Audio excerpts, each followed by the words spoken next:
Jesse, a difficult one and disappointing one at the end of the game here as we lose 3-0 here at Pride Park. Yeah, it's obviously very disappointing. We wanted to build on the point on Tuesday, but first of all, on Tuesday I need to hold my hands up because I felt like we were going to win the game. Obviously I made the error and they come back into the game, so it feels like a loss when we drew 2-2, and as I said, I hold my hands up because that's on me. Today was always going to be difficult. They're obviously a great side. We've been together for a long time. We know today wasn't good enough from our point of view. They did really control the game. I feel like we had a 15-minute spell maybe in the first half where if we score, maybe, because they did look a bit nervous then, the crowd was kind of getting on top of them. But we didn't score in that period and we gave away, obviously, really poor goals. I know it's cliche, but all we can do is just put it to one side and look for the next game, because obviously we're in a fight, we're in a relegation fight, and credit to the supporters for coming down today as well. They came down in good numbers. An early first goal never helps. From you on the pitch, what does that do to you from a mentality or a kind of reaction point of view? Because you never want to concede, but to concede early is almost like giving yourself an uphill battle. How do you react to that on the pitch?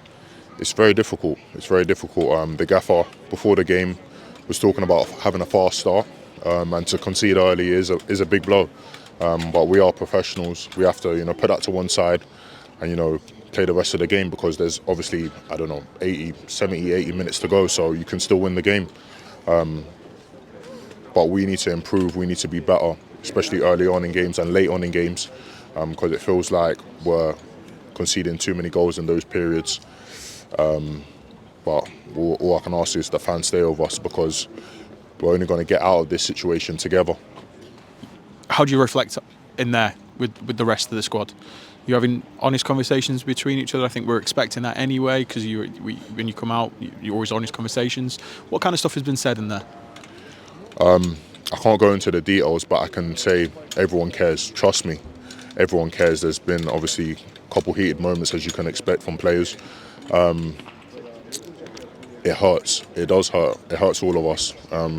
It's not from a lack of trying, I don't think. But obviously we haven't been with the gaffer that long, but you can see that certain styles and certain patterns, like Tuesday night, where we are playing well, where he is influencing us in a very positive way.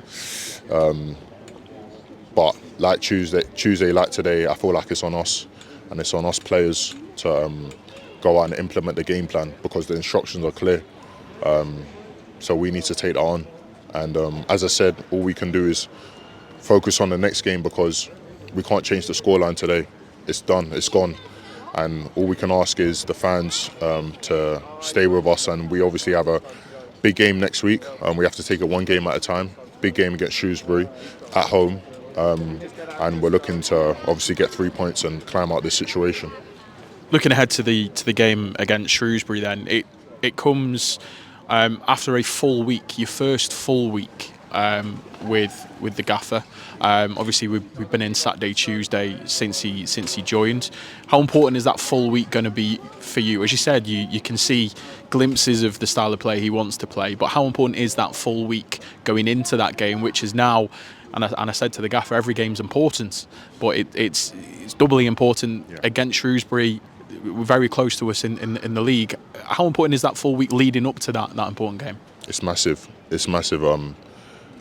You see the gaffer, his team, they've had success mostly everywhere they've gone. And so far, in spells of maybe a day here and there, we've been able to take on quite a lot of information and implement it. And I feel like having a full week with the coaching staff is ideal. It's exactly what we wanted. And now we can have a full week of training, tactics, getting our fitness in, staying together as a team. And hopefully you'll see a more structured, more ruthless, more Port Vale-like, what we want to be, performance on Saturday.